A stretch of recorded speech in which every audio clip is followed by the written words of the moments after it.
بسم اللہ الرحمن الرحیم۔ ناظرین، آپ دیکھ رہے ہیں کراس فائر اور میں ہوں نوشاد علی خان۔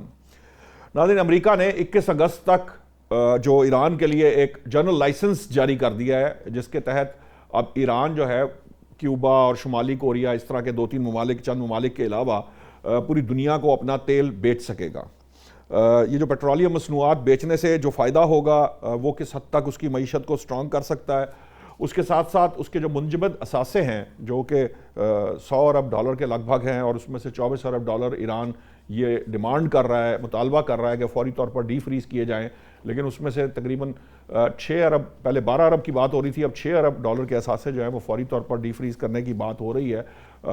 جو امریکہ کے نائب صدر ہیں انہوں نے بھی، جے ڈی وینس نے بھی آج اس کی انڈیکیشن بھی دی، اور انہوں نے یہ بھی کہا ہے کہ منجمد اثاثے جو ہیں اس کے اوپر پروپیگنڈا کیا گیا ہے، اور وہ اس کو کھولنے سے، اس کو ڈی فریز کرنے سے امریکہ کا بھی فائدہ ہے، کیونکہ امریکہ بھی وہاں سے بہت سی مصنوعات جو ہیں وہ امپورٹ کر سکتا ہے، اس کا ایڈوانٹیج ملے گا۔ اور صرف یہی نہیں، اگر ایران سے پابندیاں اٹھا لی جاتی ہیں، 1 سال تک بھی اگر پابندیاں مطلب 1 سال کے اندر اندر جو ایرانی معیشت ہے وہ دوبارہ اپنے پاؤں پر کھڑی ہو سکتی ہے، جو شدید مشکلات کا شکار ہے۔ ہم سب جانتے ہیں کہ مہنگائی بہت زیادہ ہے، وہاں پہ جو لوگوں کے لیے جو زندگی ہے وہ گزارنا بہت مشکل ہے، لیکن 1 سال کے اندر اندر کیونکہ یہ اس لیے اپنے پاؤں پہ کھڑی ہو سکتی ہے کہ ایران جو ہے وہ ایک آئل رچ کنٹری ہے، اور وہ جس قیمت پر، عالمی قیمت پر یا کچھ سستے داموں اگر وہ تیل بیچتا ہے تو اس کو خاصا، جسے کہہ لیجئے کہ 1 سال کے اندر اتنا پروفٹ ہو سکتا ہے کہ اس کی اکانومی دوبارہ اپنے پاؤں پر کھڑی ہو جائے۔ اب اس کا ایکچول مطلب پاکستان کے لیے کیا ہے؟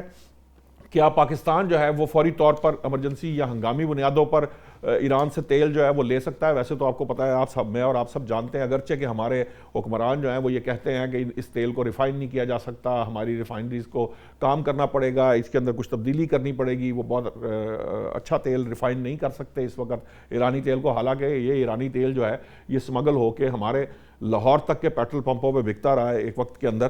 تو بات یہ ہے کہ وہ کہتے ہیں جب کہ when there is a will there is a way، اگر نیت درست ہو تو میرا خیال ہے اگر وہ تمام جو جسے کہہ لیجئے کہ ذاتی مفادات سے بالاتر ہو کر اگر کام کیا جائے تو دن رات اور ایمرجنسی بنیادوں پر کیا جائے تو یہ سب کچھ ممکن ہو سکتا ہے، اور یہ ریلیف جو ہے یہ عام آدمی کو دیا جا سکتا ہے۔ میرا خیال ہے کہ اگر ہنگامی بنیادوں پر کام ہو تو $100 تک کا ریلیف فوری طور پر پاکستانیوں کو مل سکتا ہے۔ یہ ایک معاملہ ہے۔ پھر گیس کے معاملے میں بھی ہم سب جانتے ہیں کہ جو پاک ایران گیس پائپ لائن تھی وہ ایران کے بارڈر تک مکمل ہے۔ ہم نے 28-30 کلومیٹر کی گیس پائپ لائن بچھانی ہے، اور اس کے بعد وہ گیس جو ہے وہ نہ صرف پاکستانیوں کے لیے سستی گیس مہیا کی جا سکتی ہے، نہ بلکہ گیس کا سرکولر ڈیٹ بھی ختم کیا جا سکتا ہے۔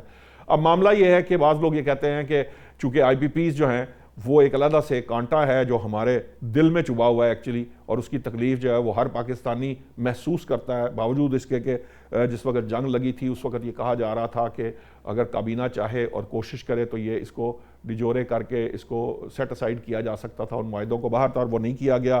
اس میں کس کے کیا دلچسپی ہے اور کیا اس کو فوائد ہیں، ان تمام موضوعات پر، اور جو آگے اب ہونے جا رہا ہے، جو کچھ ہوا ہے، چونکہ ہمارا پروگرام سنڈے کو نہیں تھا تو میں چاہوں گا کہ تھوڑا سا ہم ریکیپ بھی لیں گے جو کچھ برگن سٹاک میں ہوا، اس پر بھی بات کریں گے۔ ہمارے ساتھ اس وقت موجود ہے ایئر وائس مارشل اعجاز محمود صاحب، امجد اقبال صاحب سینئر جرنلسٹ ہیں، حامد المشرقی صاحب بھی ماہر ہیں بین الاقوامی امور کے، اور شہزاد فاروقی صاحب بھی ہمارے سینئر جرنلسٹ ہیں، سینئر تجزیہ کار ہیں۔ میں سب سے پہلے ایئر وائس مارشل ریٹائرڈ اعجاز محمود صاحب کے پاس جانا چاہوں گا۔ اچھا، کوئی رابطے کا مسئلہ ہے۔ سب سے پہلے میں امجد اقبال صاحب آپ سے یہ پوچھنا چاہوں گا، اس کے اندر ایک اور بڑی بات ہے کہ کل ایرانی پریزیڈنٹ بھی پاکستان آ رہے ہیں، تو اس پہ بھی میں بات کروں گا۔ میں چاہ رہا تھا شہزاد صاحب سے بھی پوچھ لیں گے اس سے، لیکن پہلے مجھے ذرا یہ تو بتائیے کہ ایک تو تھوڑا سا احوال بتائیے جو کچھ ہوا ادھر برگن سٹاک میں، کیونکہ کچھ باتیں آئیں کہ جی وہاں پہ جی وہ کوئی پروٹیسٹ کرتے ہوئے چلے گئے ہیں، اور وہ پہلا مرحلہ مکمل نہیں ہوا، دوسرا شروع نہیں ہوا، کوئی اس طرح کی باتیں تھیں۔ حالانکہ جس قسم کے عملی اقدامات ہمارے سامنے اب آ رہے ہیں، اس سے تو واضح ہو رہا ہے کہ جی وہ نہ صرف وہ مرحلہ مکمل ہوا، اس کے اندر جو چیزیں طے ہوئیں ان کے اوپر عملی اقدامات بھی شروع کر دیے گئے ہیں امریکہ کی طرف سے۔ جی بالکل، اس میں جب رات کو تقریباً کوئی 11 بجے کے قریب پاکستانی وقت کی میں بات کر رہا ہوں کہ اس وقت اس طرح کی خبریں ایک دم سے چلیں کہ جناب وہ ایک دم سے جو دوسرا مرحلہ تھا وہ شروع ہی نہیں ہو رہا، بائیکاٹ ہو گیا اور وہ چلے گئے، ناراض ہو کے چلے گئے. اور بہرحال اس میں وہ ساری یہ خبریں کچھ تو امریکی میڈیا کے امریکی میڈیا کی طرف سے زیادہ آئیں. پھر اس میں کچھ تھوڑا سا حصہ ایرانی میڈیا نے بھی ڈالا. انہوں نے عام طور پہ ہوتا یہ ہے کہ اس طرح کی جب یہ خبر آتی ہے کسی ایک حوالے سے کہ یہاں پہ اس وجہ سے ہوا، اس میں بیسیکلی پریزیڈنٹ ٹرمپ کے جو دھمکیاں تھیں ان کے اوپر ریئیکشن تھا، اس لیے ایرانی رد عمل آنا بھی ضروری تھا. وہ آیا اور انہوں نے کہا کہ ہم نے احتجاج بھی کیا. یہ ہوا احتجاج کی بات کی حد تک، بلکہ اس میں یہاں تک یہ خبریں آتی رہی کہ جی کہ انہوں نے کچھ ویڈیو فوٹیجز کی جو باڈی لینگویج تھی وہاں بھی یہ محسوس تو ہو رہا تھا. جی میں اسی کی بات کر رہا ہوں. آپ نے دیکھا کہ جی کہ نہ کوئی جوائنٹ کوئی بریفنگ اس طرح کی ہوئی، نہ ہی کوئی فوٹو اس طرح سے بنائی گئی جس طرح سے عام طور پر اس طرح کے جو میٹنگز کے بعد ہوتی ہیں. لیکن بہرحال اس کا جو اعلامیہ آیا وہ بڑا حوصلہ افزا اور بڑا ہی میں سمجھتا ہوں کہ جی کہ اس میں چیزیں ہیں کہ جی کہ وہ طے ہو گیا تھا اس میں جو چیزیں کہ ہم نے کیسے روڈ میپ طے ہو گیا کہ کیسے کرنا ہے. اور آج کے دن جب ہم بات کر رہے ہیں، آج بھی وہاں پہ جو باقی جو ڈیلیگیشن موجود تھے وہ آج بھی مذاکرات وہاں پہ کر رہے ہیں اور وہ بڑی اچھی اور پازیٹیو سائنز ہے ساری ہر طرف سے، امریکہ کی طرف سے بھی اور ایران کی طرف سے بھی. یہ ایران کی طرف سے تو باقاعدہ یہ بات اب یہ کہی گئی نا کہ جی کہ ہرمز کھل گئی ہے اور ناکہ بندی ختم ہو چکی ہے. ان کے اثاثے جن کا آپ نے ذکر کیا وہ بھی کچھ بحال ہو چکے ہیں، ان کو ان کے ریلیز کر دیے گئے. جی جی بالکل پروسیس اس میں آ گیا. ہاں لیکن وہ انہوں نے کہا کہ ان کے وزیر خارجہ نے یہ بات کہی، انہوں نے کہا کہ جی کہ ہمارے کچھ اثاثے جو ہیں وہ بحال کر دیے گئے ہیں. تو معاملہ یہ ہے کہ یہ بات چل نکلی ہے اور ہم امید یہی رکھتے ہیں کہ جی کہ یہ آگے چل کے نکلے گی اور اس کے اثرات ہم دیکھ رہے ہیں. آج اگر ہم دیکھتے ہیں کہ جی اس وقت انٹرنیشنل مارکیٹ میں جو کروڈ آئل ہے اس کی قیمت کتنی نیچے آ گئی، آج بھی تقریباً کوئی 2.5% نیچے آئی ہے اور اس وقت 73-74 کے اوپر فلوٹ کر رہی ہے. جو ہم یہاں پہ استعمال کرتے ہیں زیادہ تر تیل میں اس کی بات کروں تو وہ یہ سلسلہ یہ ہے کہ یہ چیزیں تو ہو رہی ہیں، اس کا اثرات بھی انٹرنیشنل مارکیٹ کے اوپر بھی پڑ رہے ہیں، اکانومی کے لوگ مختلف ملکوں کے اوپر پڑیں گے بھی. اور جہاں تک اس میں یہ ساری چیزیں آگے چل کر یہ کھلتی جائیں گی. جو ایک یہی بات تھی نا کہ جی کہ اس کو روڈ میپ طے کیا جائے کہ کس طرح ہم نے کرنا ہے اور وہ روڈ میپ طے ہو گیا. اب گریجولی اس میں ہوتا جائے 60 دن کا ٹائم ہے اور اس کے ساتھ ہی اب دیکھیے ابھی آپ نے بات کیجیے کہ تیل کے حوالے سے تو ایران کو 2 ماہ کے لیے ان کے اوپر سے پابندیاں ختم کر دی گئی ہیں. آپ اپنا تیل بیچ سکتے ہیں اور انٹرنیشنل مارکیٹ میں دے سکتے ہیں جہاں پہ مرضی آپ 2-3 ملکوں کے علاوہ جن کا آپ نے ذکر کیا. پچھلے 1 ماہ کے جب یہ کچھ پابندیاں ختم کی گئی تھیں تو تقریباً $1.5 بلین ایران نے کمایا 1 ماہ کے اندر اور اس کو اس کی معیشت دیکھیں نا ہمارے پہلے 10 ماہ کا تقریباً $13.5 ارب کا ہمارا اس وقت امپورٹ بل تھا، $15 ارب کے قریب چلا جائے گا. تو اگر ہمیں کچھ سستا ملتا ہے تو ہمیں اچھا خاصا ایڈوانٹیج تو مل سکتا ہے. میں اس پہ یہ دیکھیے بات یہ ہے کہ ہم سستا تیل لینے کی بات یہ بڑی اچھی نظر آتی ہے کہ ہم ایران سے فوری طور پر اٹھائیں تیل. ہمارے وہاں سے یہ بھی ہے کہ ہو سکتا ہے کہ ہمیں یہاں سے ہم بائی روڈ بھی وہ جو ٹرالے آتے ہیں ان کے ذریعے لے لیں یا کچھ جیسے بھی اس طرح کی چیزیں ہیں نا یہ چیزیں. لیکن معاملہ یہ ہے کہ ہم اس طرح سے کر نہیں سکتے. دیکھیے ہم باؤنڈ ہیں کہ مختلف جو ہم سعودی عرب کے ساتھ ہمارا ایگریمنٹ ہے وہ ہمیں ڈیفرڈ پیمنٹ کے اوپر تیل دیتا ہے اور عرصے سے دے رہا ہے. ہم اس کو ایک دم سے کیسے بند کر سکتے ہیں؟ اسی طرح سے ہم یو اے سے لیتے ہیں، اسی طرح سے باقی ملکوں کے قطر سے ہم جو لیتے ہیں گیس لیتے ہیں. وہ ان چیزوں کو آپ ایک دم سے جب روک دیں گے، ہم یہ سوچ کے روک دیں گے کہ جی یہاں سے ہمیں آج 4 پہ سستا مل رہا ہے تو یہ لے لیں بڑا فائدہ ہو جائے گا، تو 4 دن بعد کیا کریں گے؟ اس طرح تو نہیں ہوگا. وہ مطلب معاملہ یہ ہے کہ اس کے اوپر آپ جا سکتے ہیں، آپ کے لیے آپشنز ہیں. پاکستان ہے تو دیکھیے پاکستان کو فائدہ اس سے میں نے پہلے بھی اس دن بھی آپ سے بات ہو رہی تھی. ایک تو گیس پائپ لائن کا بہت بڑا فائدہ ہے پاکستان کو، یہ پابندیاں ختم ہوتی ہیں تو یہ آ جائے گا چند دنوں کے اندر. آپ دیکھیے گا کہ یہ میرا تو خیال ہے وہ بلکہ میں شہزاد صاحب کے پاس جاتے ہیں ان سے پوچھتے ہیں تیاریاں کر رہے ہیں اسلام آباد اس وقت یہ بالکل یہ ہو جائے گا. جب پابندیاں ختم ہو گئی تو ختم ہے، آپ فٹافٹ کنیکٹ کریں، پھر اس کے بعد جب بھی ہوگا جو بھی ہوگا دیکھا جائے گا. اور ایک چیز چھوٹی سی دیکھیں ٹریڈ کے حوالے سے پاکستان نے 6 روٹس ان کے کھولے ہیں ایران کے. اب جب ایران کے ساتھ ٹریڈ اوپن ہوتی ہے تو اس کا بہت بڑا فائدہ ٹرانزٹ ٹریڈ کا پاکستان کو بھی ہوگا جو ایران کے ساتھ ہونی ہے. ٹھیک ہے، وہ ٹرانزٹ ٹریڈ بھی بات کریں گے. شہزاد فاروقی صاحب، آپ تو اسلام آباد میں مجھے لگتا ہے اسلام آباد بند کرنے کی تیاریاں شروع ہو چکی ہوں گی کیونکہ وزارت خارجہ نے یہ کنفرم کر دیا ہے کہ مسعود پزشکیان جو ایرانی صدر ہیں وہ کل تشریف لا رہے ہیں، اور عین ممکن ہے کہ یہ جو گیس سے متعلق معاملات ہیں اس کے بارے میں بھی کوئی بات چیت ہمارے سامنے آئے. کیا خبریں ہیں آپ کے پاس؟ بسم اللہ الرحمن الرحیم. پاکستان کو تو اس وقت لگتا ہے کہ اچھی خبریں ہی خبریں ہیں، لیکن جو اسلام آباد کے میرے جیسے رہائشی ہیں ان کے لیے آپ کے حوالے سے کوئی اچھی خبریں نہیں ہیں. آپ جب بھی بات کرتے ہیں اسلام آباد بند کرانے کی بات کرتے ہیں، بڑی مشکل سے آپ نئے ہرمز کھلوائی ہے، اب آپ اسلام آباد، یعنی وہ پہلے وہ کہتے تھے نا کہ دیکھیں جی مشکل یہ ہے کہ اب نئے ہرمز بند ہے، اس کو کھلوانے کے لیے ہم اسلام آباد میں مذاکرات کرتے ہیں تو اسلام آباد بند ہو جاتا ہے. اب اسلام آباد کھلوانے کے لیے مذاکرات کدھر کریں گے؟ بہرحال فاروقی صاحب قربانی تو دینی پڑتی ہے نا کچھ حاصل کرنے کے لیے، کچھ پانے کے لیے کچھ کھونا تو پڑتا ہے فاروقی صاحب. پاکستان نے لینا ہے تو قربانی صرف اسلام آباد اور فاروقی صاحب کیوں دیں جی؟ اچھا، گزارش یہ ہے کہ دیکھیے یہ تو پاکستان کو تاریخ میں ایک ایسا موقع، سنہری موقع ملا، بلکہ یہ ایک چیلنج تھا جس وقت پوری دنیا ایران اور امریکہ کے قضیے میں یا ان کے پھڈے میں ٹانگ نہیں اڑانا چاہتی تھی، تو پاکستان نے اس وقت ثالثی کا رول کی آفر کی کہ ہم ثالثی کرواتے ہیں. اس وقت دیکھیں دنیا میں آپ کے پاس جو P5 کی مالک ہیں ان میں سے ایک تو خود فریق تھا، باقی 4 تو باہر ہی بیٹھے ہوئے تھے. اور یہ بھی دیکھ لیجئے کہ ایک طرف 2 ایٹمی پاوریں تھیں اور جو دوسری طرف ایران تھا اس کے پاس ایٹمی پاور بھی نہیں تھی. اس سارے امبیلنس کے باوجود پاکستان ایک مشکل سچویشن میں تھا کہ اگر خدا نخواستہ پاکستان کے ذریعے کوئی فریق ناراض ہو جاتا تو پاکستان کو بجائے فائدے کے نقصان ہو سکتا تھا. جی،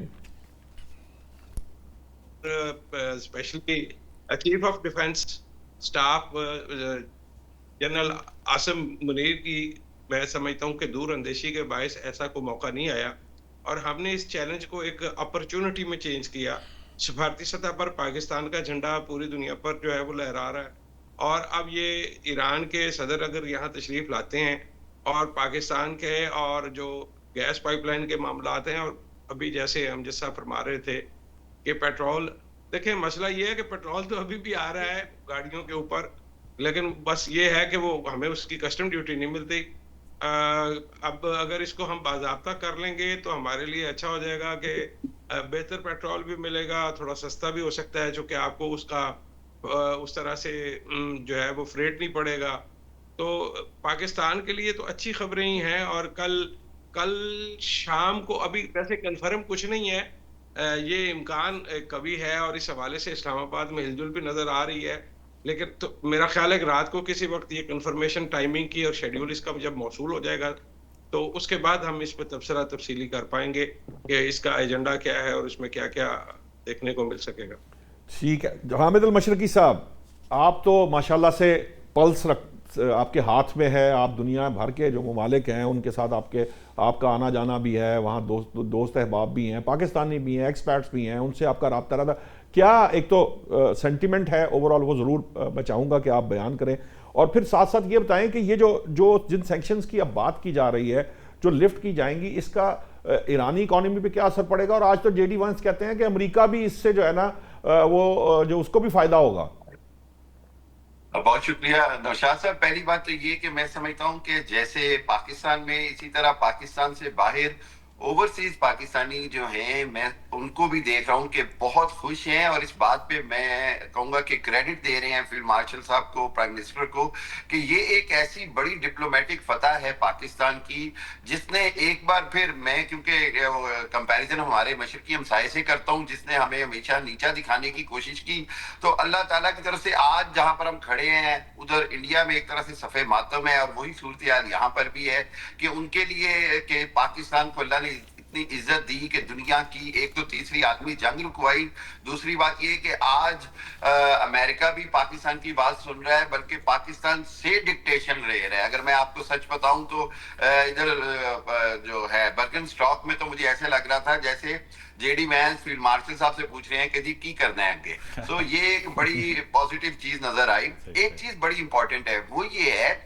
کہ پاکستان کے لیے اور دنیا کے لیے جس انداز میں آبنائے ہرمز کے بند ہونے نے ایک بار دنیا کو چوک کر کے دکھا دیا کہ کس انداز میں کتنا بڑا ترک کا پتہ ایران کے ہاتھ میں تھا، اور ایران نے اتنے سال اس کو انسانی حقوق کی بنا پر، انسانی قوانین کی بنا پر اس کو کبھی نہیں چھیڑا، اور جب اس کو ضرورت پڑی تو اس نے دکھایا کہ وہ اس پر کتنا کنٹرول رکھتا ہے۔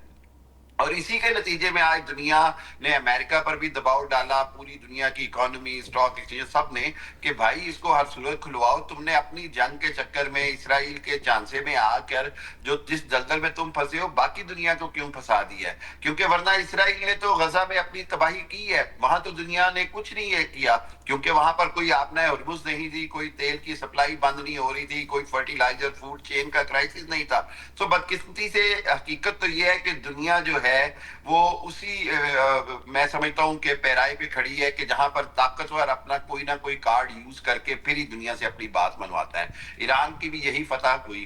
اب ایک چیز ہے کہ اکنامیکلی پوری دنیا کو فائدہ ہوگا، اور سب سے بڑی بات یہ کہ ایران، دیکھیں ایران اپنا تیل تو بیچ ہی رہا تھا، لیکن وہ فاروقی صاحب جیسا بیٹھے ہوں پنجابی دی گل ہے کہ وہ چوری دا مال ڈانگا دے گز، یعنی کہ مطلب کہ اس سے تو جو جن کا دل کرتا تھا اس پرائس پہ اس سے اٹھاتا تھا، یعنی مارکیٹ کے پرائس سے 33% پہ چائنا کو تیل دیا جاتا تھا، ٹھیک ہے، کیونکہ ایران کا سب سے بڑا کنزیومر وہ تھا۔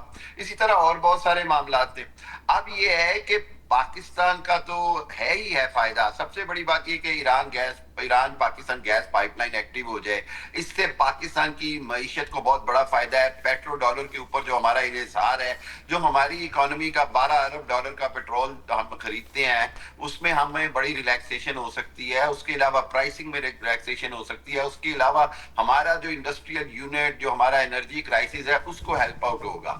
تیسری چیز یہ ہے کہ ایران کی اکانومی اگر بہتر ہوتی ہے، خطے کے اندر پوری اکانومیز جو ہیں وہ گرو کرتی ہیں۔ پاکستان کا سب سے بڑا کارنامہ یہ ہے کہ پاکستان نے عرب اور عجم کو ملانے کی کو ملایا ہے۔ یہ جو R4 کے جو وزرائے خارجہ کی جو ایک کانفرنس ہونی شروع ہوئی ہے، مصر کی، ترکی کی، قطر کی، پاکستان کی، یہ ایک بہت بڑا اچیومنٹ ہے، جس کے نتیجے میں اب خلیجی ممالک سے نکل کر عرب چند ممالک، لیکن احمد مشرقی صاحب یہاں پہ یہ بھی تو ایک اہم بات ہے نا کہ دیکھیے جب ایران یہ جو آپ بینیفٹس اور جو باتیں کر رہے ہیں یہ اپنی جگہ ہیں، R4 والا معاملہ بھی، R4 کے اوپر اسرائیل میں جو ڈسکشنز ہو رہی ہیں یا جو ان کے مسائل اس کے اوپر جو وہ اس کو خراب کرنے کے لیے، یا جس طرح آپ نے دیکھا کہ جنگ بندی کو خراب کرنے کے لیے اس نے جو کچھ کیا ہے، آپ کو لگتا ہے اسرائیل اور اس کے اتحادی اس کو ڈائجسٹ کر پائیں گے اور وہ آرام سے بیٹھے رہیں گے؟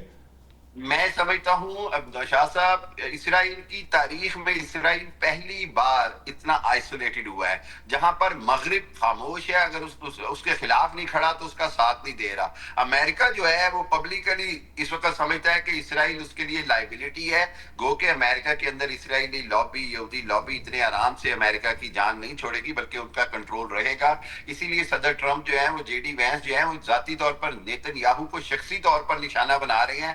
اسرائیل کے خلاف نہیں بولتے، اسرائیل کی پالیسی کے خلاف بات نہیں کرتے۔ نہ تو اسرائیل کے شکنجے سے امریکہ نکلے گا، نہ ہی اس کی پشت پناہی چھوڑے گا۔ دوسری بات یہ کہ بگیسٹ اسپوائلر، اگر ان 60 دنوں میں دوبارہ جنگ کا خطرہ ہے تو وہ لبنان کی وجہ سے ہے، کیونکہ اگر لبنان کے اوپر نہیں کارروائیاں ختم ہوئی، ایران اپنی پبلک پریشر میں مجبور ہوگا کہ ریٹیلیٹ کرے اسرائیل کے خلاف۔ اسرائیل کے خلاف ریٹیلیٹ کرتا ہے تو امریکن ڈیفنس سسٹم جو ہے وہ ایرانی میزائلوں کو انٹرسپٹ کرے گا، اور ساری صورتحال بیک ٹو دا زیرو آ جائے گی۔ تو یہ وہ چیز ہے جس کو میں سمجھتا ہوں کہ اب امریکہ کو دیکھنا ہوگا کہ باقی دنیا پوری چوک ہوئی اسرائیل اور امریکہ کی وجہ سے، اب دوبارہ اسرائیل اگر یہ حرکت کرتا ہے تو امریکہ اس کو کیسے مینج کرتا ہے؟ دس از اے بگ کوسچن۔ ٹھیک ہے AVM اعجاز صاحب، یہ ایک تو میں چاہوں گا یہیں سے بات کو جوڑتے ہوئے کہ اگر فرض کیجئے اسرائیل اسپوائلر کا کردار ادا کرنے سے باز نہیں آتا تو آپ کے خیال سے امریکہ کیا کر سکتا ہے؟ یہ ایک اسپیکٹ جہاں پہ بات ہو رہی تھی وہ اپنی جگہ ہے، لیکن یہ بتائیے کہ یہ آپ کو کیا لگتا ہے کہ اب جو کیونکہ روڈ میپ طے ہو گیا، ٹیکنیکل ٹیمیں مذاکرات کر رہی ہیں، پہلا مرحلہ جو ہے وہ مکمل ہو چکا ہے، وہ کامیاب ہو چکا ہے، یہ جو اس طرح کی جس طرح کی کل خبریں آئیں، اور ایران چونکہ چاہے وہ اس نے پروٹیسٹ کیا یا اس نے بائیکاٹ کیا یا نہیں کیا، لیکن جس طریقے سے امریکی میڈیا کی طرف سے آئیں، تو یہ جو سپوائل کرنے والا سائیڈ رہے گی میڈیا کے اندر بھی، اور یہ جو جن قوتوں کو یہ قابل قبول نہیں ہے وہ تو اس کو کرتے چلے جائیں گے، یہ کس طرح جو ہے نا باقی ممالک اور پاکستان اور جو امریکہ ہے وہ اس کو سنبھالیں گے؟ جی دیکھیں، اسٹریٹجک ٹرمز میں تو یقیناً جیسے حامد المشرقی صاحب فرما رہے تھے، امریکہ اور اسرائیل کے آپس میں جو ریلیشن شپ ہیں وہ کبھی بھی جو ہے وہ متاثر نہیں ہوں گے کسی بھی معاہدے سے یا کسی بھی اس ریجنل ڈیولپمنٹ سے. یہ جو کچھ ہو رہا ہے یہ امریکہ کی ڈیسپریشن پہ، امریکہ کی ضرورت کے مطابق ہو رہا ہے. اس لیے میں یہ سمجھتا ہوں کہ امریکہ اس اسٹریٹجک پاز کو جو ہے ایک نسبتاً لمبے عرصے کے لیے، ظاہر ہے یہ پرماننٹ حل تو نہیں ہو رہا کیونکہ جو بنیادی مسائل ہیں وہ تو بدستور وہیں کے وہیں ہیں. تو یہ اس اسٹریٹجک پاز کو طوالت دینے کے لیے وہ اسرائیل کے ساتھ امریکہ ایسی کوئی ارینجمنٹ کرے گا کہ جس کی بنیاد پہ یہ جو ابھی معاہدہ ہو رہا ہے یا یہ جو working level expert level modality sort out ہو رہی ہیں، ان کے نتیجے میں ایک امن کا ایک لمبا وقفہ مل جائے اس ریجن کو، جس میں سب کے لیے ون ون سچویشن ہے. اور آبویسلی میں سمجھتا ہوں کہ اس پورے تناظر میں ایران سب سے بڑا بینیفیشری ہے. یہ لمبا وقفہ، اور ایوین صاحب یہ لمبا وقفہ سے آپ کی کیا مراد ہے؟ کیونکہ دیکھیے مجھے تو ایسا لگتا ہے کہ اب آخر کار امریکہ نے نیتن یاہو کی قربانی دے دی ہے. کیوں؟ اکتوبر میں الیکشن ہے نیتن یاہو کے، مڈ ٹرم الیکشن ہے امریکہ کے. امریکہ نے جو ہے وہ اپنے الیکشن بچانے کے لیے، کیونکہ نیتن یاہو دیکھیں 92% آف اسرائیلی پاپولیشن تھنکس کہ جی ایران جنگ جیت چکا ہے، تو اور وہ 92% اگر یہ سوچ رہے ہیں تو کیا نیتن یاہو کو ووٹ ملے گا؟ کیا نیتن یاہو اور اس کی الائے پارٹیز جو ہیں وہ جیت پائیں گی ان حالات کے اندر؟ اور اگر نیتن یاہو کی قربانی، چاہے اسرائیل سے تعلقات وہی رہے لیکن کم از کم انہوں نے نیتن یاہو کو قربان کر دیا ہے امریکی یا ٹرمپ انتظامیہ نے فی الحال. جی وہ تو دیکھیے حالات کی بھینٹ چڑھ گئے نا، لیکن کیا الیکشن میں ان کی ناکامی کے بعد وہ گریٹر اسرائیل کا منصوبہ کیا زائنسٹ چھوڑ دیں گے؟ یقیناً ایسا نہیں ہے. تو جو بھی پولیٹیکل چینج ہوتی ہے ود ان اسرائیل، وہ وہی پالیسیز کنٹینیو کرے گی جو پچھلی 70 دہائیوں سے چل رہی ہیں، اور جس میں شدت ہم دیکھتے ہیں جب سے یونیپولر ورلڈ بنی تو وہ اس میں ایک شدت جو ہے بتدریج ہم دیکھ رہے ہیں. تو اس لیے میں یہ سمجھتا ہوں کہ یہ ایک اسٹریٹجک پاز ہے، اور پھر بھی یہ ایک خوش آئند بات ہے کیونکہ امن کی اس خطے کو بھی ضرورت ہے، امن کی ایران کو بھی اپنی مین سٹریمنگ کے لیے ضرورت ہے. ایران کو بھی ایک بریدر چاہیے اپنی اکانومی کو ٹھیک کرنے کے لیے، اپنے ری بلڈ پروسیس کو ری ہیپ اپنے لوگوں کو کرنے کے لیے. تو یہ ایران کے لیے جتنا بھی ان کو اس میں لیوریج ملتا ہے، جتنا بھی وقت ملے، وہ یقیناً اس کو بہترین طریقے سے یوز کریں گے. اور جو ان کو اس معاہدے کے نتیجے میں جو ان کو اکنامک بینیفٹ ڈائریکٹلی مل رہے ہیں ان ٹرمز آف کمپنسیشن یا جو ان کے اپنے فروزن ایسٹس، اس کے علاوہ وہ جو تجارت کی ان کے لیے اپرچونٹیز ملیں گی، اس سے وہ اپنے جو تیل کی فروخت ہے اس کو وہ آپٹیمائز کر سکیں گے اور اپنے benefit. All in all I think یہ ایک خوش آئند بات ہے، اور پاکستان کے لیے تو قابل فخر بات ہے ہی کہ پاکستان کی کاوشوں کی وجہ سے یہ دن جو ہے وہ ہم دیکھ رہے ہیں. لمبا عرصہ آپ کا خیال یہ ہے کہ اس عرصے کو تھوڑا سا اگر آپ ڈیفائن کر پائیں گے، آپ کے خیال سے کتنا عرصہ ہوگا جس کو آپ سمجھتے ہیں کہ یہ معاملات جو ہیں وہ چل پائیں گے؟ جی میرے خیال میں تو 1 سے 2 سال جب تک پریزیڈنٹ ٹرمپ ہیں، میرے خیال میں یہ معاہدہ کسی نہ کسی فارم میں یہ انٹیکٹ رہے گا. اس کو بریچ نہیں امریکنز کرنے دیں گے. اگر چھوٹی موٹی کوئی وائلیشنز ہوتی بھی ہیں تو وہ کسی بھی سیز فائر کے ساتھ، کسی بھی پیس ارینجمنٹ کے ساتھ وہ جو چیزیں ہیں وہ چلتی رہتی ہیں، لیکن وہ in the broader context of strategic gains میرا خیال ہے وہ اس کو درگزر کرتے ہوئے یہ معاہدہ آگے چلتا رہے گا. جی ٹھیک ہے. امجد اقبال صاحب، آپ ہم معیشت کی تو بات کر رہے تھے، لیکن یہ جو یونی پولر اور ملٹی پولر، پھر کوئی بات وہاں پہ آ جاتی کیونکہ یہ بہت امپورٹنٹ پرسپیکٹیو ہے. یہ R4 کی بات کی گئی ہے. اسرائیل کو ہضم نہیں ہوگا، یہ بات انڈرسٹوڈ ہے. بھارت کو نہیں ہوگا اور چند الائز جو ہیں, بھارت تو بغل بچہ ہے نا, آپ دیکھیں ان کا ماڈس آپرینڈی ایک جیسا ہے کام کرنے کا, اور ایک دوسرے کو سپورٹ بھی کرتے ہیں. یہاں پاکستان پر جب حملے ہو رہے تھے تو اسرائیلی اکوپمنٹ اور ڈرونز استعمال ہو رہے تھے. اب معاملہ یہ ہے کہ وہ تو باز نہیں آئیں گے. ہم نے کشمیر میں بھی دیکھ لیا, ہمیں افغانستان سے بھی جو پراکسیز کے ذریعے جو ہم پر حملہ آور ہو رہے ہیں. ایک تو یہ معاملہ ہے سیکیورٹی پرسپیکٹیو کے اندر, جس کی وجہ سے R4 کا ایکچوئل وجود جو ہے وہ ہم سامنے. آپ کو کیا لگتا ہے کہ یہ R4 جو ہے, کیا یہ عرب عجم ایک سائڈ پہ, پھر مڈل ایسٹ اور یہ جو یوریشیا کی بات کی جاتی ہے اس کے اندر یہ اپنا کوئی مقام پراپر طریقے سے اسٹرینتھ اور مقام بنا پائے گا؟ دیکھیے, پہلی بات تو یہ جو ابھی ایئر وائس مارشل صاحب بات کر رہے تھے ایک وقفے کی, وہ وقفہ جو وہ پھر اگر وقفے کی بات ہم کریں نا تو وہ وقفہ پھر اتنا لمبا نہیں ہوگا. وہ وقفہ ہوگا پہلے اسرائیل کے, پھر جو مڈ ٹرم الیکشن جو ہو رہے ہیں امریکہ کے 3 نومبر کو ہونے ہیں, اور اس کے بعد یہ دوبارہ سے یہ خطرہ یہ جو جس کی آپ ذکر کر رہے تھے وقفے کا, تو میرے خیال میں کہ یہ 3-4 مہینے کا جو وقفہ ہے نا وہ اتنا ہی ہے وہ. لیکن دوسری طرف اگر ہم دیکھتے ہیں جو گراؤنڈ ریالٹیز ہمیں جو نظر آتی ہیں اس وقت کہ جی کہ امریکہ اور اسرائیل نے حملہ کیا تھا ایران کے اوپر یہ کہہ کے کہ ہم نے وہاں پہ رجیم چینج کریں گے. انہوں نے یہ کہا کہ ہم ان کا missile program, ballistic missile program ختم کریں گے. انہوں نے کہا کہ ہم ان کا جوہری پروگرام ختم کریں گے. انہوں نے کہا جی کہ ان کو ہم ان کے جو پراکسیز جو وہ کہتے تھے یا اتحادی گروپ ہیں ان کو ہم ختم کر دیں گے ایران کے یہاں پہ, ان کی معیشت کو ختم کر دیں گے. یہاں تک کہا گیا کہ جی ہم ان کی وہ جو تاریخ ہے وہی ختم کر دیں گے.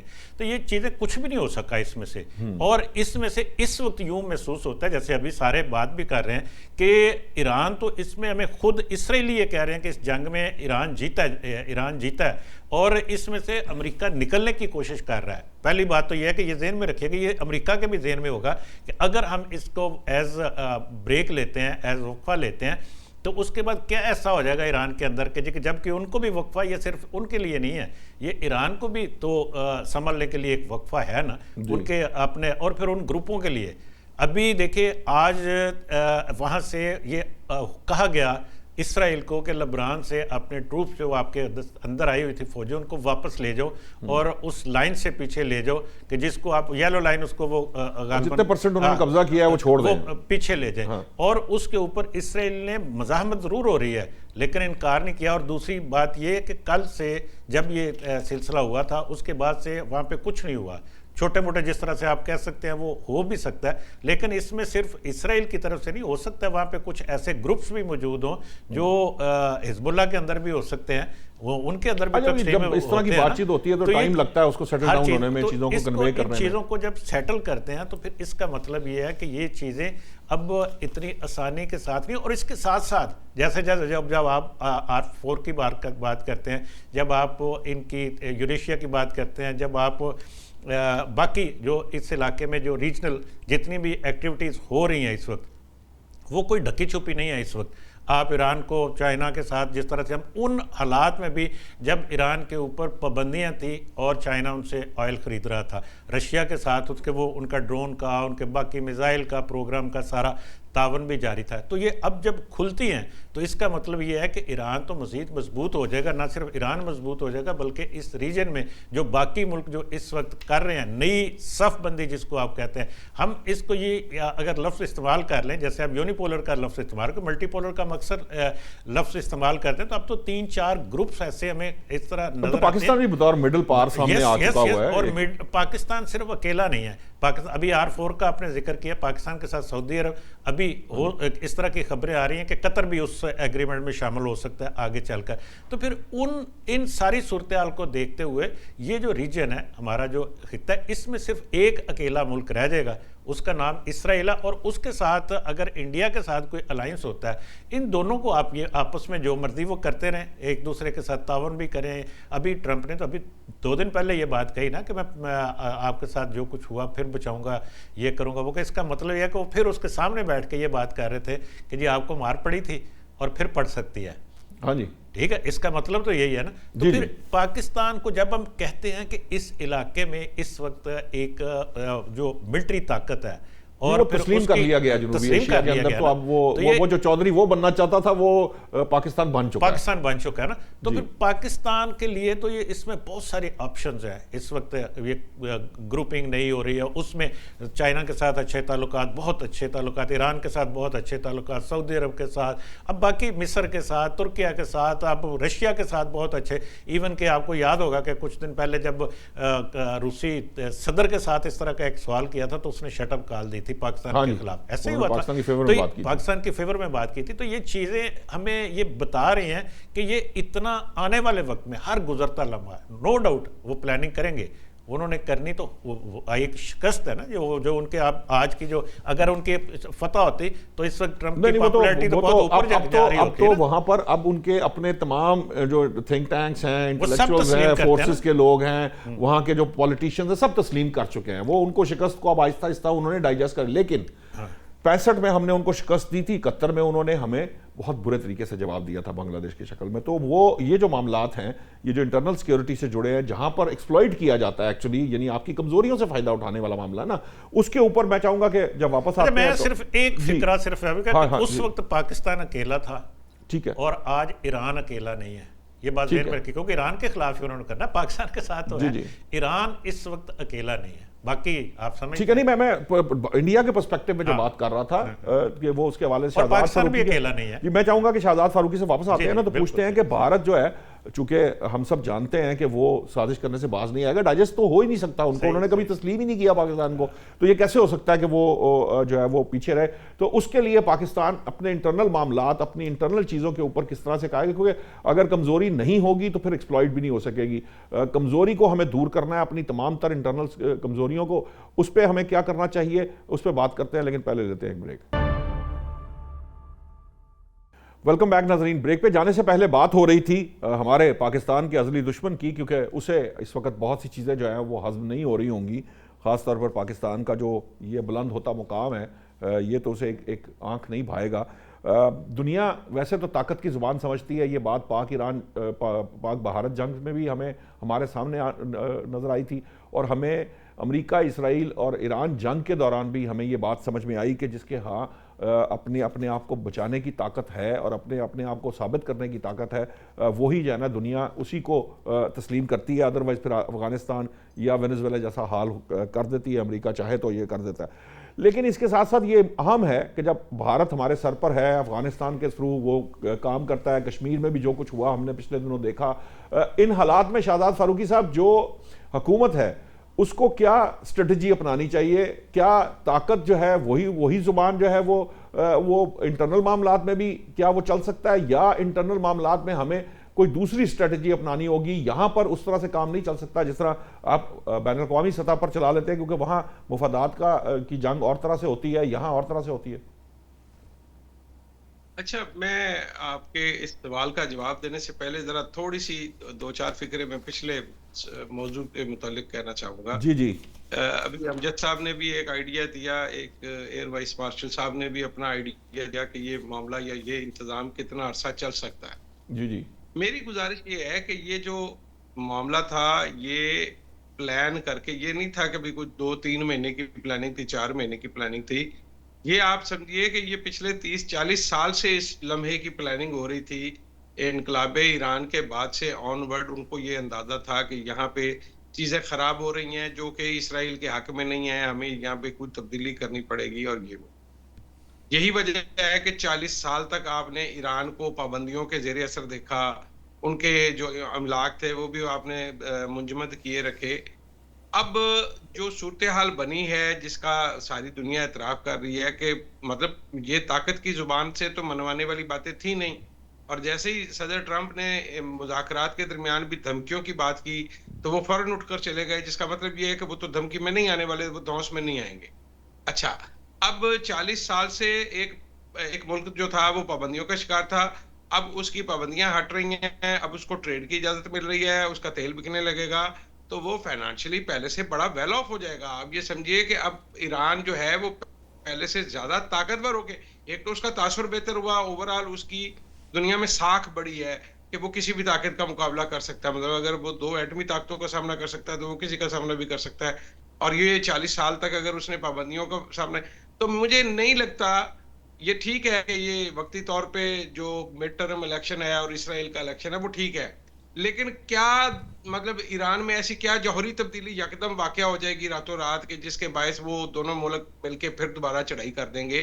کیونکہ رزلٹ تو اگر وہ آئنسٹائن کا وہ ایک قانون ہے نا نیوٹن کا، کیا کہ دیگر حالات بدستور قائم رہے تو عمل اور رد عمل قوت میں برابر اور سمت میں مخالف ہوتے ہیں، تو دیگر حالات اگر بدستور رہیں گے تو میرا نہیں خیال کہ اب چیزیں جلدی چینج ہوگی، اس میں 5-10 سال اب لگ جائیں گے، یہ کچھ عرصہ اب نکالنا پڑے گا آپ کو اسی قیمت پہ۔ جو پاکستان اور انڈیا کی بات ہے اور جو پاکستان کے داخلی تضادات کی بات ہے، دیکھیں ہم بڑے سنجیدہ لیول پہ، مجھے بھی کچھ جگہوں پہ بیٹھنے کا موقع ملا، وہاں ہم پاکستان کے جو فالٹ لائنز ہیں ان کے اوپر بات بھی کرتے ہیں، لیکن مسئلہ یہ ہے کہ اگر ہمیں ان فالٹ لائنز کا ادراک ہے تو ہمیں اس پہ کام کرنے کی ضرورت ہے، صرف ان کا آئیڈینٹیفائی ہو جانا تو کوئی کام نہیں ہے۔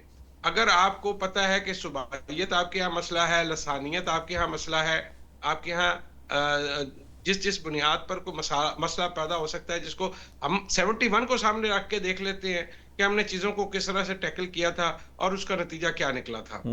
اگر 71 میں ایک ٹیکٹک استعمال کرنے سے ایک نتیجہ نکلا تھا تو ہم یہ کیسے ایزیوم کر سکتے ہیں کہ اب کی بار وہ ٹیکٹک جو ہے وہ کام کر جائے گا؟ میرا ماننا یہ ہے کہ ہمیں ان دنوں میں بطور خاص، چونکہ ایک اس وقت پاکستان وہ جس کو کہتے ہیں نا محاورتاً پاکستان چڑھائی والی سمت پہ ہے، پاکستان کی چڑھائی ہو رہی ہے، پاکستان جو ہے وہ دنیا میں جھنڈے گاڑ رہا ہے، پاکستان اوپر جا رہا ہے۔ اب وہ نیچے سے آپ کے پینچے کھینچے گے، آپ کی شلوار کھینچے گے، آپ کی ٹانگ کھینچیں گے کہ کسی طرح سے آپ کا قد چھوٹا کیا جا سکے، آپ کو نیچا دکھایا جا سکے، اور وہ جو آپ کشمیریوں کے لیے حق خود ارادیت مانگتے ہیں، اگر حق خود ارادیت کسی چیز کا نام ہے تو ہمیں اس کے ساتھ کھڑا ہونا پڑے گا جیسے بھی ہو۔ تو ہمیں چیزوں کو مصلحت کے ساتھ، دور اندیشی کے ساتھ اور تدبر کے ساتھ حل کرنا ہے۔ ہر مسئلے کا حل طاقت نہیں ہے۔ پاکستان کے اس وقت 2 ہی بڑے مسئلے ہیں۔ دیکھیں پاکستان کو سفارتی طور پر اتنا بوسٹ کبھی بھی نہیں ملا، میں سمجھتا ہوں پاکستان کو دنیا کے وہ ممالک بھی جاننے لگ گئے ہیں جنہوں نے کبھی پاکستان کا نام بھی نہیں سنا ہوگا، لیکن ہمیں اس سے موقع اٹھانے کے لیے ہمیں یہ کوشش کرنی ہوگی کہ یہاں پر پولیٹیکل سٹیبلٹی آئے، اور دوسرا اکنامکلی ہم تھوڑا سا اپنے آپ کو ٹھیک کر پائیں۔ وہ جو اکنامک ڈسپلن ہے وہ بھی، اور اکنامک ایکٹیویٹی وہ بھی آپ کی سیاسی استحکام سے جڑی ہوئی ہے، یہ دونوں چیزیں ایک دوسرے کے ساتھ ملی ہوئی ہیں۔ ہمیں اب دیکھنا ہے، دیکھیے یہ ایک اپرچونٹی بن گئی ہے، کچھ اپرچونٹی سے ہم نے فائدہ اٹھا لیا ہے، ایک ہم نے گراؤنڈ سیٹل کر دیا ہے، ایک آپ نے بنیاد رکھ دی ہے، اب اس کے اوپر تعمیر کرنا ہے۔ اگر آپ دیوار ٹیڑھی کریں گے تو پھر وہ نتائج نہیں نکلیں گے جو ہم سوچ رہے ہیں، لیکن میں سمجھتا ہوں یہ بڑا زبردست موقع ہے، اس موقع کا فائدہ اٹھاتے ہوئے سب کو ہمیں یہ کہنا چاہیے کہ اب وہ وقت ہے جب ہم یہ کہہ سکتے ہیں کہ وسیع تر قومی مفاد جو ہے وہ اب مجھے نظر آ رہا ہے کہ وسیع تر قومی مفاد کیا ہے، اور ایسے وقت میں اگر کوئی اپنی سیاست کھیلتا ہے وہ عوام بھی سمجھ جائیں گے، عوام بھی کوئی بیوقوف نہیں ہے، ہم سارا کچھ اپنی آنکھوں سے دیکھتے چلے آ رہے ہیں۔ میں بطور خاص جو نوشاد صاحب اور امجد صاحب، آپ تو بطور صحافی آپ نے اتنا کچھ دیکھا ہے پاکستان کے اندر، علامہ صاحب بین الاقوامی دنیا کے واقعات کا مشاہدہ کرتے ہیں، تو میں سمجھتا ہوں کہ اس وقت ایک بڑی سنجیدہ اپرچونٹی موجود ہے، جو کہ مطلب ہمارا سب سے کمزور سبجیکٹ کیا تھا؟ ہمارا سب سے کمزور سبجیکٹ سفارتی تھا، ہمیں ہر جگہ پہ جو نقصان اٹھانا پڑتا تھا، کبھی ہمارا انڈیا کے ساتھ کچھ چھوٹی موٹی تہ پٹاس ہوتی بھی تھی تو لوگ انڈیا کی بات پہ زیادہ یقین کرتے تھے، ہماری بات پہ یقین نہیں کرتے تھے۔ اللہ نے اوپر نیچے 2 ایسے ایونٹ کر دیے، ایک وہ ہم نے رافیل گرا دیے اور بھارت کو بتا دیا کہ اس کی جنگی اوقات کیا ہے اور پاکستان کی جنگی صلاحیت کیا ہے اور پاکستان کس طرح سے اپنے دشمنوں سے نمٹنا جانتا ہے، یہ تو بتا دیا۔ اب اس کے نتیجے میں جو اکنامک پرابلم ہیں ہمارے، وہ ہمیں حل کرنے کے لیے اس اپرچونٹی کو پوری طرح سے گریب کرنے کی ضرورت ہے، اس پہ بلڈ کرنے کی ضرورت ہے۔ ہم ایک عظیم قوم بن سکتے ہیں، وہ اسی صورت میں ممکن ہے کہ جب ہم سب ایک ہوں، اور یہ جو چھوٹے چھوٹے ہمارے کو 1.5 انچ کی مسجد بنانے والے لوگ ہیں وہ بھی اپنے نکے موٹے جو مفادات ہیں ان کو چھوڑیں، اور باقی لوگ بھی اپنے ناراضگیاں اور غصے کو جانے دیں۔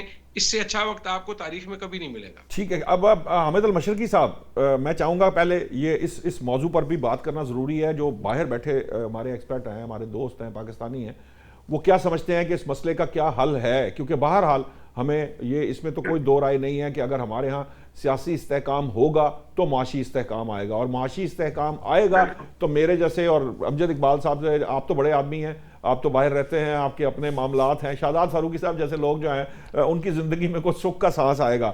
لیکن یہ ساتھ ہی ساتھ میں یہ بھی چاہوں گا کہ آپ یہ جو برطانیہ میں کیا ہوا, یہ وزیر اعظم صاحب جو ہیں کیئر سٹارمر صاحب, ذرا تھوڑا اس کی بھی تفصیل ہمارے ناظرین کو ضرور بتائیے کہ وہ کیوں مستعفی ہو گئے ہیں, اور یہ اقتدار کی منتقلی جو ہے یہ کیا ہو رہی ہے وہاں پر. چلے پہلے میں اس کا انگلینڈ میں سر یہ ہے کہ کیئر سٹارمر کے آتے ہی جس انداز میں اس کو بہت سارے چیلنجز تھے لیبر کی تاریخ میں, وہ بہت بڑے مارجن سے جیتا. میں سمجھتا ہوں یہ ایک بہت بڑا لیسن ہے ہمارے جیسی جمہوریتوں کے لیے بھی, سب کے لیے بھی, کہ بہت بڑی مارجن سے جیتنے والے کے لیے بھی کئی بار سیاسی حالات ایسے ہو جاتے ہیں کہ اس کو خود استعفیٰ دینا پڑ جاتا ہے. اور وہی ہوا کیئر سٹارمر کے ساتھ, اسپیشلی جو اس کے اوپر جو اکنامیکل سچویشن کو ہینڈل کرنے کا معاملہ تھا. اس کے بعد ایپسٹین فائل سے جڑے ہوئے کچھ لوگوں کو اس نے جس کو ایک کو امریکہ میں جارج بنڈل کو اس نے وہ لگا دیا, وہاں پر سفیر لگا دیا. پھر اس کے بعد انٹرنلی ایک اس کے خلاف گروپنگ ہو گئی, جس کے نتیجے میں آج صورتحال یہاں پہنچی. ورنہ میں خود کیئر سٹارمر سے ملا ہوا ہوں, نے اس کو انٹرویو کیا ہوا ہے 1 to 1. مطلب میں نہیں سمجھا کہ کوئی اتنا ان ریزنیبل قسم کا وہ ایڈمنسٹریٹو یا پرائم منسٹر تھا. لیکن یہ کہ کیونکہ اس کا بہت ایکسپیرینس تھا, لیکن یہ کہ وہ اس انداز میں معاملات کو نہیں چلا سکا. اب جو اینڈی برنم جس کو ابھی فوری طور پہ الیکشن جتائے گئے ہیں, میرے مطلب ادھر قریب کے ہی علاقے سے ہے, آئی نو ہم ویری ویل, بڑا اسٹرانگ امیدوار ہے اس کا وزیر اعظم بننے کا. لیکن جہاں تک انٹرنیشنل اسٹیچر کی بات ہے تو اس کا اتنا انٹرنیشنل اسٹیچر تو نہیں ہے, لیکن یہ کہ وہ بھی اسرائیل نواز ہے, کیئر سٹارمر بھی اسرائیل نواز تھا. فرق یہ تھا کہ کیئر سٹارمر نے ابھی تھوڑا سا پریشر دیا, صدر ٹرمپ کا کھل کر ساتھ نہیں دیا اس کے ایران کے معاملے پر یا دوسرے معاملوں پر. اینڈی برنم کو بھی یہی پالیسی رکھنی پڑے گی. لیکن بہرحال لوکلی یہ جو انگلینڈ ہے یہ اپنی تاریخ میں پہلی بار 11 سال میں بلکہ 10 سال میں 7 پرائم منسٹر بدل چکا ہے, 7 پرائم منسٹر. تو یہ کبھی بھی اس طرح نہیں ہوا تھا, اور یہ سمجھتے بڑی کلیئرٹی ہے کہ یہاں پر اس وقت گورننس کا ایک کرائسس ہے. اس کو میں اس طرح دیکھتا ہوں, دیر از اے کرائسس آف گورننس. اور اس کے لیے سب سے بڑا پرابلم یہ ہے کہ لیڈرشپ جو ہے, کیونکہ وہ لیڈرشپ ایک دم ڈیوڈ کیمرون اور بریگزٹ کے بعد اور ڈیوڈ کیمرون کے جانے کے بعد اور ادھر سے گارڈن براؤن کے جانے کے بعد سے اس انداز کی لیڈرشپ یہاں نہیں آ سکی, بلکہ وہ لوکل لیڈرشپ تھی. اس انداز میں نیشنل نیریٹو کو وہ کیری نہیں کر سکے. آگے دیکھتے ہیں کہ کیا ہوتا ہے. یہ تو ہو گئی ایک بات. دوسرا جو ابھی آپ فاروقی صاحب کے ساتھ ابھی بڑی امپورٹنٹ بات ہو رہی ہے, دونوں چیزوں کو میں کوئکلی ریپ اپ کروں گا. ایک تو میرا خیال یہ ہے کہ اگر تو جنگ میں پاز آیا تو لمبا پاز آئے گا, اور اگر پاز نہیں آنا تو یہ 2 مہینوں میں ہی ختم ہو جائے گی کہانی. کیونکہ ایک بات ذہن میں رکھیں کہ نیتن یاہو اتنے آرام سے ہار ماننے والا نہیں ہے. وہ 30 سال سے ایران کے پیچھے پڑا ہوا ہے, وہ 30 سال سے امریکہ. لیکن مشرقی صاحب اگر امریکہ نے ساتھ چھوڑ دیا اور امریکہ ہی قربانی دینے پر تیار ہو گیا تو پھر نیتن یاہو بچ بھی نہیں پائیں گے. میں آپ کو بتاؤں ایک بات, جو صورتحال ہے نا, آپ کو تھوڑا سا یہ دیکھنا پڑے گا کہ جو ایران کے ہارڈ لائنرز ہیں, جو پاسداران انقلاب ہے, اور جو وہ سارے ہیں, وہ بھی ایک چنگاری کا ویٹ کر رہے ہیں. ادھر سے بھی چنگاری لگنی ہے. کئی بار دیکھیں امریکہ کا, ہم سب ایگری ہیں کہ امریکہ اس لیول کی اب سپر پاور نہیں رہا, اور خصوصی طور پر صدر ٹرمپ بحیثیت امریکن پریزیڈنٹ میں سمجھتا ہوں ویکسٹ پریزیڈنٹ ہے, کمزور ترین پریزیڈنٹ ہے, کیونکہ اسی کی کسی بات پر ریلائی نہیں کیا جاتا. پتا ہوتا ہے کہ یار کل اس کو کوئی 2 کہانیاں سنائیں گے تو یہ اس کے خلاف بات کر دے گا. دیکھیں کل اس نے کتنی ایران کو دھمکیاں دینے والی ٹویٹ کر دی. اس کے ساتھ ساتھ کہ ایک دن پہلے نیتن یاہو کے پیچھے پڑا ہوا تھا. سو میرا خیال ہے کہ اگر تو یہ 60 دن اور ایک بار معاہدہ ہو گیا تو معاہدہ لاسٹ کرے گا, کیونکہ پھر نیتن یاہو تو جیل میں جائے گا. آپ یہ سمجھیں اس کا پولیٹیکل کیریئر ختم نہیں ہوگا, اس کے خلاف اتنے چارجز ہیں کہ ہی ول گو انٹو جیل. وہ تو پہلے ہی جیل جانے کا, وہ تو صدر نے بھی, چونکہ اسرائیلی صدر نے ان کو معاف نہیں کیا, امریکی صدر میں کہنے کے باوجود معاف نہیں کیا, تو وہ تو اینڈ اپ ان جیل. یہ تو انڈرسٹوڈ بات ہے. یہی میں کہہ رہا ہوں, اگر وہ الیکشن ہارتا ہے, وہ اس لیے اس کے مقابلے پہ جو ہے کیا نام بیٹنٹ سم تھنگ, وہ بھی جو ہے وہ بھی کہتا ہے جی میں تو ایران کے ساتھ اس سے بھی برا سلوک کرتا, میں تو یہ معاہدہ ہی نہ ہونے دیتا. So it is change of face and nothing else. ایک تو چیز یہ ہو گئی, اور اگر یہ جنگ بندی رہی تو مستقل ہو جائے گی, 3-4 سال بھی نکالے گی, نہیں تو یہ نومبر سے پہلے ہی کچھ نہ کچھ ایکسپوز ہو جائے گا. یہ میرا ایک اوپینین ہے, اللہ نہ کرے ایسا ہو. لیکن ایک اوپینین ہے. آخری چیز پاکستان کو بالکل درست بات ہے, اس وقت انڈیا, اسرائیل, افغانستان مل کر پاکستان کے خلاف جو کر رہے ہیں نا, اس کو کاؤنٹر کرنے کے لیے میں سمجھتا ہوں کہ انٹرنلی بڑی جس کو کہتے ہیں نا ڈریسٹک اور بڑی ڈیفرنٹ اپروچ چاہیے. وہ ڈیفرنٹ اپروچ یہ ہے کہ ہم نے اینیمی آئیڈینٹیفائی کیا, ہمارا اینیمی آئیڈینٹیفائی ہے, اس کے یہاں پر ایسٹس بھی آئیڈینٹیفائی ہے, لیکن اس ایسٹس کو ہینڈل کرنے کے لیے میں اپنے طور پر ہمیشہ سے یہ بات کرتا ہوں, یا میں نے جو کچھ دیکھا ہے, میں ایون ہائیسٹ پاسبل لیول پہ یہی ڈسکشن کر رہا ہوں کہ خدا را اب وقت آ گیا ہے کہ ان کو ہم اس طریقے سے ہینڈل کریں, چاہے وہ کشمیر کا معاملہ ہو, چاہے وہ بلوچستان کا ہو. ایک تو جو آئیڈینٹیفائڈ ہے نا, ان کو تو آپ اڑا دیں, ان کو کوئی معافی نہ دیں. آئیڈینٹیفائڈ ہے, 100% ایویڈنس ہے, اڑا دیں, کوئی مسئلہ نہیں. لیکن جہاں پر جو کوئی یوز ہو رہا ہے نا, تو اس کو میرا خیال یہ ہے کہ اس کو آپ اپنے حوالے سے ٹیم بھی کر سکتے ہیں. آپ اس کا نظریہ جو ہے, کیونکہ وہ اگر پیور پاکستانی ہے, اگر ہم نے آئیڈینٹیفائی کر لیا کہ یہ غدار نہیں ہے, تو پھر ہم نے اس کو کہیں نہ کہیں اس کو سیٹل کرنا ہے. کیونکہ ہمارا جو دشمن ہے وہ لائن آف کنٹرول پہ بالکل دھاک لگا کے بیٹھا ہوا ہے. دوسرے اینڈ پہ افغانستان ویسٹرن بارڈر ہمارا انسیکیور کر کے بیٹھا ہوا ہے, ایسٹرن بارڈر ہمارا انسیکیور ہے. ایران کے علاوہ ہم جہاں پر کھڑے ہیں, مشرقی صاحب, آپ کو لگتا ہے کہ اس میں یہاں پر ایک اور ایسپیکٹ بھی ہے, وہ یہ ہے کہ پاکستان اب جس سطح کو انجوائے یا جس انٹرنیشنل اسٹیچر کو انجوائے کر رہا ہے, اور چونکہ ہم نے ثابت کر دیا بھارت کے اوپر بھی اس کو شکست فاش دی, اور جس طرح سے دی وہ ابھی اس کو سمجھنے میں بھی کچھ وقت لگے گا, اگرچہ کہ وہ باز نہیں آئے گا. ایسے وقت میں افغانستان جو ہے, آپ کو لگتا ہے کہ وہ وہی کردار ادا کرتا رہے گا جو وہ اس سے پہلے کر رہا تھا, یا افغانستان کے اندر, کیونکہ کچھ ایسی اطلاعات بھی آ رہی ہیں کہ افغانستان کے اندر بھی ایک سوچ جنم لے رہی ہے, جو پاکستان کے خلاف جو وہ کام کیا جا رہا تھا اس کے خلاف بھی وہاں پر آوازیں اٹھ رہی ہیں, اور افغانستان کا وہ جو پراکسی والا ایلیمنٹ ہے وہ بھی ختم ہونا شروع ہو رہا ہے وہاں پر. بالکل, میں نے تو 2-3 جگہ کہا ہے کہ افغانستان کے اندر سافٹ ریجیم چینج لانا جو ہے وہ بڑا ضروری ہے. 3-4 لوگ ہیں, اگر وہاں پر ہم صاف سی بات ہے طالبان خود فیصلہ کریں اور سافٹ ریجیم چینج آ جائے 3-4 بڑے ناموں کے علاوہ, تو افغانستان کی ہم سچویشن دوبارہ اپنے ہاتھ میں کر سکتے ہیں. ہمارا وہاں پر اتنے ایسٹس بھی ہیں, ہمارا وہاں پر مائنڈ سیٹ بھی ہے, ہمیں وہاں اسلام بھی جو مسلمان ہونے کا ایڈوانٹیج ہے وہ بھی ہے, اور ہمارے پاس ان کے ریفیوجی ہیں. افغانستان کا معاملہ اپنے ہاتھ میں کیوں لینا چاہتے ہیں مشرقی صاحب؟ نہیں, میں نہیں کہتا, میں صرف یہ کہتا ہوں کہ وہاں پہ ابھی جو صورتحال چل رہی ہے, کندھار میں بھی پروٹیسٹ چل رہے ہیں against current Afghan regime, Taliban کے, چاہے وہ خواتین کی تعلیم کے حوالے سے ہو, ہیومن رائٹ کے حوالے سے ہو. میں یہ کہہ رہا ہوں کہ وہاں پر کہیں پر بھی اگر چینج آئی تو وہ چینج پاکستان کے لیے بہتر ہوگی. موجودہ صورتحال میں گنجائش نہیں, پاکستان کو انٹروین نہیں کرنا چاہیے. میں اس میں آپ کے 100% حق میں ہوں. there is no need to کسی اور دا ٹول گلیج پان دی بالکل ضرورت نہیں. بہت بھگتا ہے ہم نے زندگی میں. جی ہم نے یہی تو چیزیں تھیں. ایک آخری چیز میں چھوٹی سی نوشاد صاحب, جی ٹائم بس ختم. جی بول دیجیے. وہ یہ کہ اس ساری صورتحال کے اندر پاکستان نے جس طرح ایران امریکہ کے معاملے کے چیلنج کو ٹیک اپ کیا, چیلنج سے ہم آج اپرچونٹی, اب ہم آخری سٹیج پہ ہیں. This is called the capitalization of the opportunity, کہ ہم نے پوری دنیا میں اپنا سٹیچر کے حوالے سے اپنے دشمن کو ہمیشہ کے لیے میں سمجھتا ہوں خاموش کرانے کے حوالے سے, اور خطے میں ایک اپنا مستقل مقام بنانے کے حوالے سے. Now this is the challenge for our diplomacy. آپ کا پوائنٹ آ گیا. مشرقی صاحب, میرے پاس ٹائم بالکل ختم ہو چکا ہے. بہت بہت شکریہ آپ کا, ایئر وائس مارشل اعجاز صاحب کا, امجد اقبال صاحب, شہزاد فاروقی صاحب, آپ لوگوں کا بہت بہت شکریہ.